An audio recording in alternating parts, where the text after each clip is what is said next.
Hey everybody, Chris here, U-Joint Off-Road, North Carolina. Today is the day we're going to take this two-wheel drive lift and start the four-wheel drive process.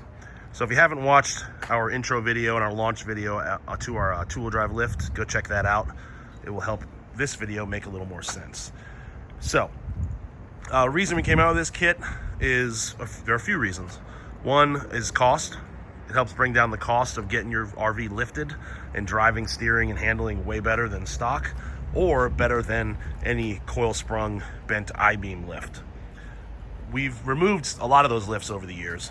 Guys will take them out and realize the handling isn't quite as great as they were told, or they have no traction and they get it stuck. So they bring it to us to make it four-wheel drive. We've done several here. The Colorado shop has done several as well. We came out with this kit to give an option to say, okay, you can spend 20 grand and install this kit. Then when you need a four-wheel drive, you're not wasting a bunch of parts. You're not throwing away or having to sell a two-wheel drive lift kit used.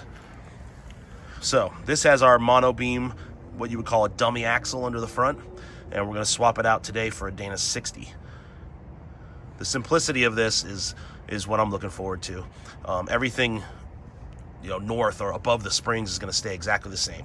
We're just going to swap this housing out for a Dana 60 housing. So check it out, and here we go.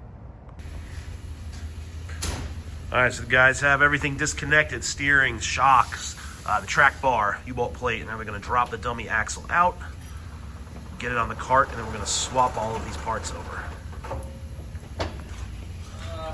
All right, dummy axle is out and it is on the cart. Another cool thing about what we're doing here is these knuckles out are all going to swap right onto the new housing. So no new parts. Everything's going to change. We're going to swap it over to this Dana 60 and obviously swap out these drive flanges for locking hubs and install some inner axle shafts, and we'll have a complete Dana 60 with the same outers that it had with the two-wheel drive lift. All right, everything is swapped over to the four-wheel drive housing. Now it's ready for install. I lied earlier. We are actually out of locking hubs, so those are going to go in later, which is fine because this thing's just getting the axle today anyway. It's not getting a T-case until next week. So yeah, everything's swapped over from the dummy axle to the new four-wheel drive axle, and the guys are going to install it back in the RV. All right, here we are. This step is done. We had a few hours this morning to knock this out, so I thought it was a good opportunity to get it in and get that dummy axle swapped out for this Dana 60. It's still got to come back in for the T-case and exhaust mods, and then we will modify the drive shafts, and she will be a fully functional four-wheel drive.